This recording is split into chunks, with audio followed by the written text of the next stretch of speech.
8 months before Pearl Harbor, someone already knew the exact positions of the American fleet. Not a general, not a spy with a radio, a man who ordered beer in English, smiled at bartenders, left reasonable tips, and walked home to a quiet house near the Japanese consulate every evening. His file at the Japanese Naval Intelligence Office listed him as Lieutenant Takeo Yoshikawa.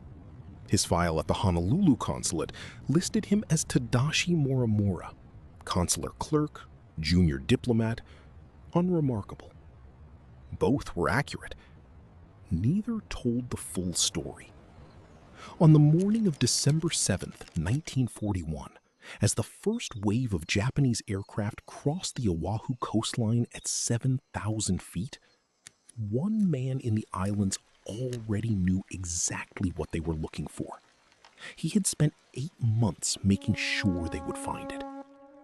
This is the story of the intelligence officer who mapped Pearl Harbor, sent the reports that made the attack possible, and then spent the rest of his life in complete obscurity, while the entire world debated a war he had done more than almost anyone to start. Takeo Yoshikawa was not supposed to be a spy. He had trained as a fighter pilot, but a stomach ailment at 23 ended his flight career before it began. He was transferred to Naval Intelligence instead, a posting that, in 1936, was considered a career dead end. Japan's intelligence apparatus was primitive, underfunded, and largely ignored by the admirals who made real decisions. Yoshikawa, by every account, was a mediocre student who became an excellent observer. His gift was not analysis, it was patience. He could sit at a cafe window for 8 hours and remember in precise detail every ship he had seen, every departure time, every pattern. In late 1940, Naval Intelligence came to a decision that would change everything. Tokyo had already committed, months before anyone has ever confirmed publicly, to Pearl Harbor as the primary target. The plan was theoretical. It needed to become operational. It needed someone on the ground in Hawaii. Yoshikawa was selected. He was given a new identity, Tadashi Morimura, and a cover posting as a consular clerk at the Japanese consulate in Honolulu. He would have diplomatic protection. He would have access to civilian life in Oahu. He would have time. He arrived in Honolulu on March 27, 1941. He was 27 years old. He had never been to Hawaii. He had never conducted field intelligence. He had 9 months. The first thing Yoshikawa did was what any tourist would do. He rented a car. He drove around Oahu. The difference between Yoshikawa and a tourist was that Yoshikawa was not looking at beaches. He was counting dry docks, noting fuel storage locations, marking, on a private map he kept in his apartment, where the fleet tended to anchor and which days each section of Battleship Row was occupied. He ate at restaurants overlooking Pearl Harbor. He hired local fishing boats, without explanation, to take him on long cruises near the harbor entrance. He contacted a local pilot under the pretense of sightseeing and arranged multiple aerial surveys of Pearl Harbor and the Naval Air Station at Hickam Field. The American intelligence community was not unaware that something was happening. The FBI's office in Honolulu had the Japanese consulate under surveillance. They were looking for classic espionage, dead drops, radio transmitters, coded messages. They were not looking for a man doing something far simpler: watching. Yoshikawa sent no encrypted radio transmissions.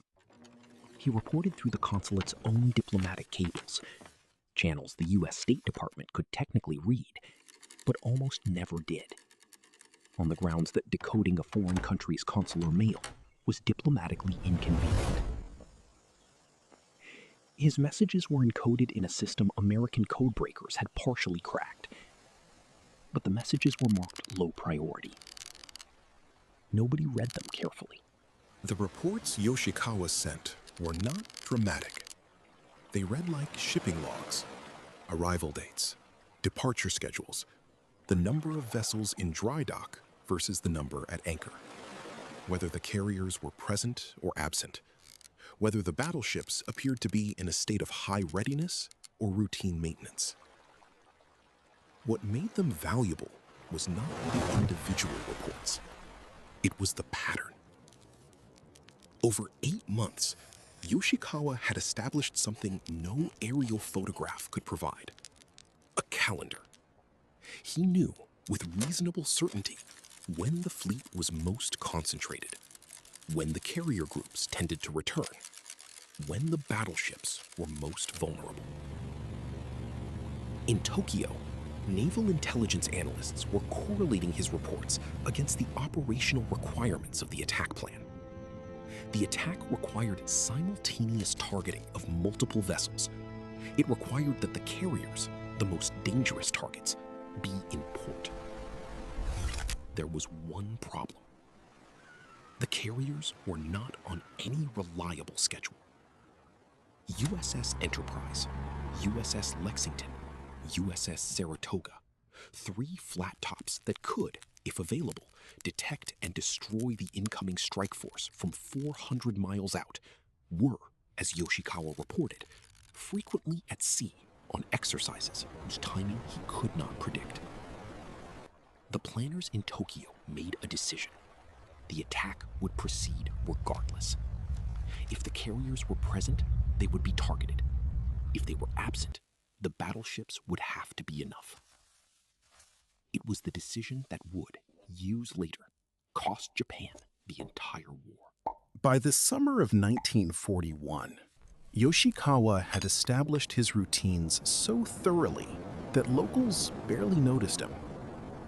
He was known at the Shunchoro restaurant, a Japanese-owned establishment on a hillside above Pearl Harbor that offered an unobstructed view of Battleship Row. He was known at a tea house in a district frequented by naval personnel. He was known at a small bar near the harbor gate. He was always polite. He spoke limited English, deliberately to avoid conversation. He smiled a lot and said little. The reports he was sending had become more specific. He had developed a protocol for communicating fleet positions using the language of normal commercial correspondence. Ship positions were referenced by grid coordinates disguised as shipping transactions. The presence or absence of carriers was described using flower terminology, prearranged with Tokyo. In July 1941, when the United States froze Japanese assets and cut off oil exports, Yoshikawa noticed something. The pattern of fleet movements changed. Exercises became longer. Patrols expanded. The harbor was quieter on weekdays. Ships were going out and not returning on their usual schedules. He noted all of it. He also noted something else, something he apparently found striking because he mentioned it in at least one cable. The American military appeared completely unaware that anyone was watching them. He wrote, in approximate translation, "The Americans are not watching the sky. They are watching the sea." One of the most remarkable aspects of Yoshikawa's operation is what it required. Essentially, nothing. No team. No technical equipment. No elaborate infrastructure. No handlers in the field. Just one man, a diplomatic passport, a car, and the willingness to sit very still for a very long time. He was never caught during those 8 months? Not once. In retrospect, it seems almost impossible. The FBI's surveillance of the Honolulu consulate was real, but focused on the wrong things. Agents were looking for evidence of military coordination, weapons caches, radio equipment, contact with Japanese military personnel. Yoshikawa was, by every official classification, a civilian diplomatic clerk. There was no reason to follow him to a rooftop restaurant. The Army's Counterintelligence Corps had a watch list of Japanese nationals in Hawaii they considered possible risks. Tadashi Morimura, Yoshikawa's cover identity, did not appear on it. Part of this was Yoshikawa's skill. Part of it was structural blindness.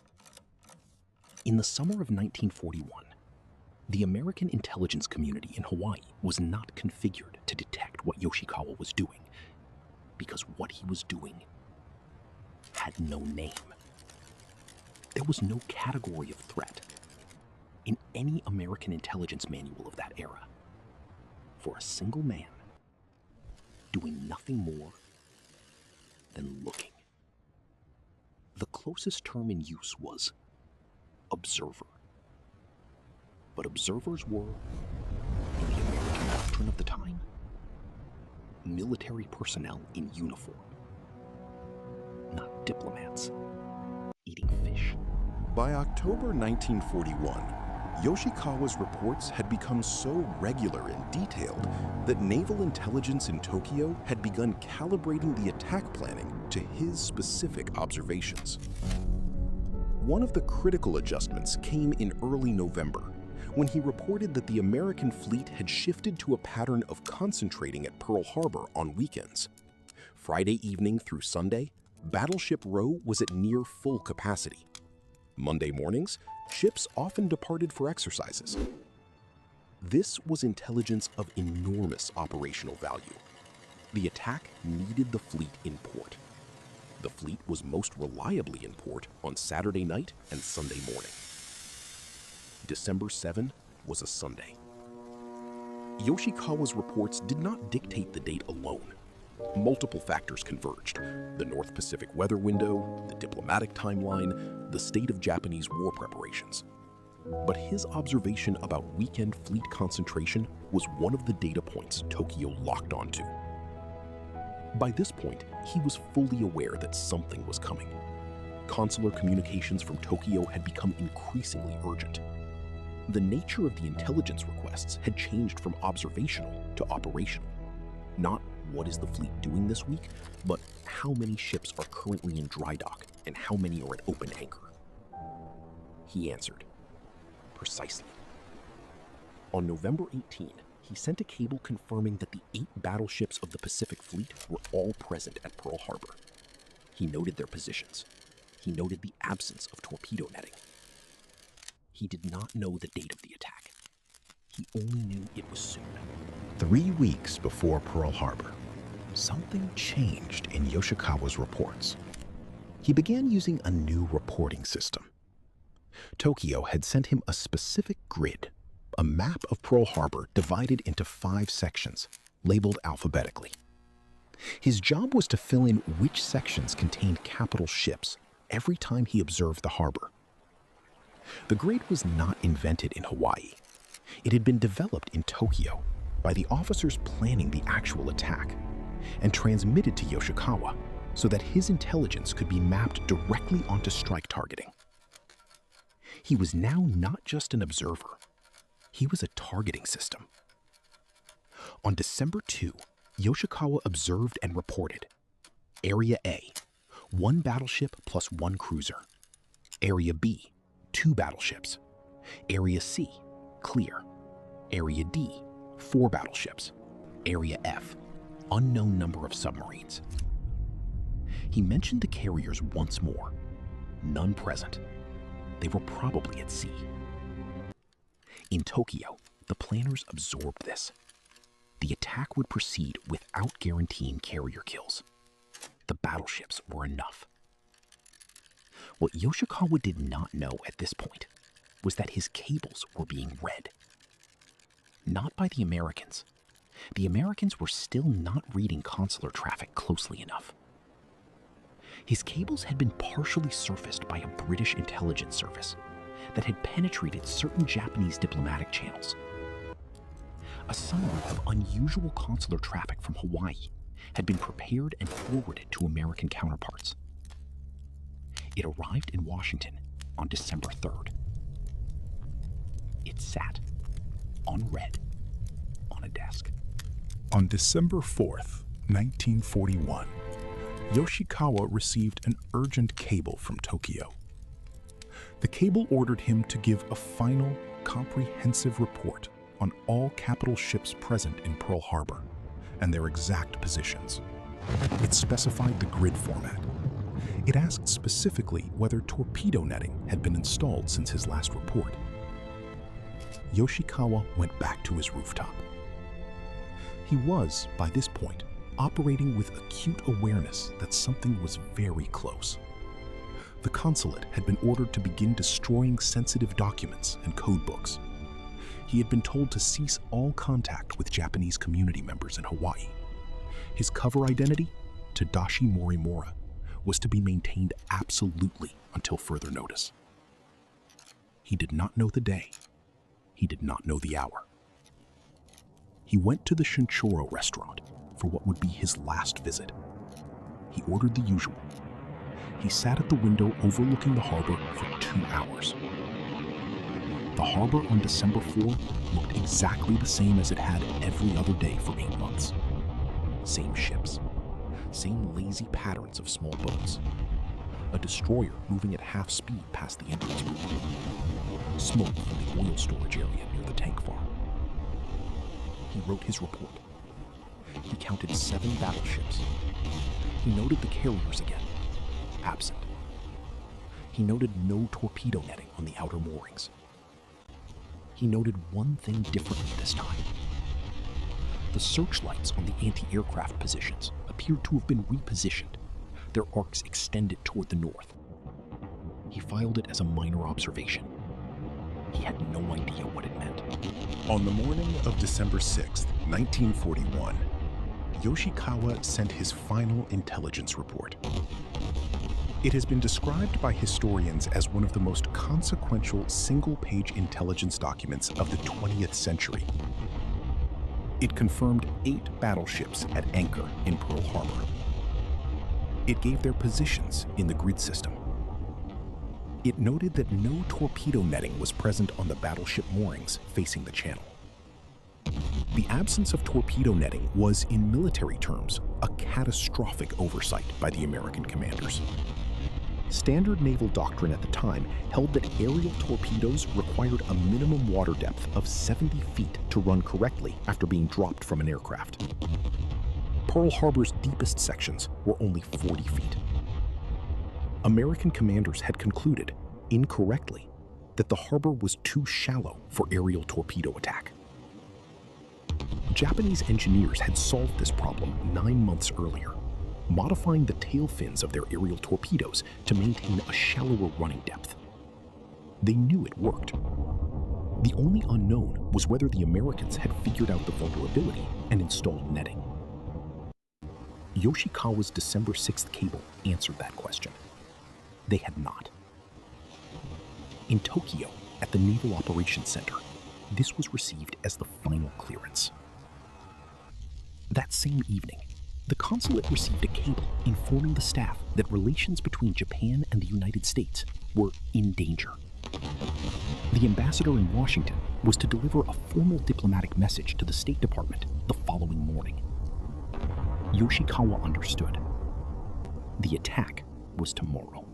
At 7:49 on the morning of December 7th, 1941, Takeo Yoshikawa heard the planes. He was at the consulate. The staff was still in the early stages of destroying documents, burning them in metal bins, shredding others, working in quiet, practiced efficiency. No one outside knew. The neighbors saw nothing unusual. The first explosion was distant, enough that some of the consulate staff thought it was an accident at the Navy Yard. Maybe a fuel explosion, someone said.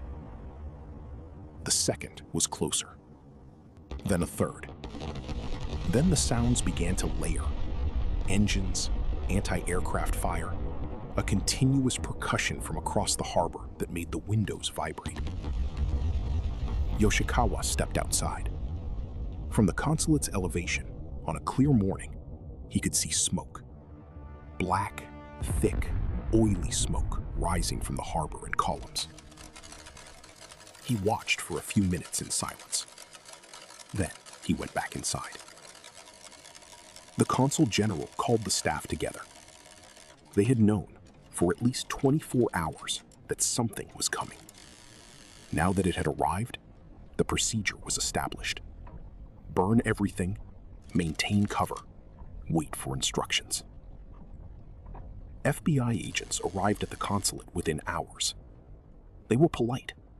They said they needed to speak with the staff, that everyone would be detained for questioning, that no one was under arrest. Yet, Yoshikawa introduced himself by his cover name, Tadashi Morimura, consular clerk.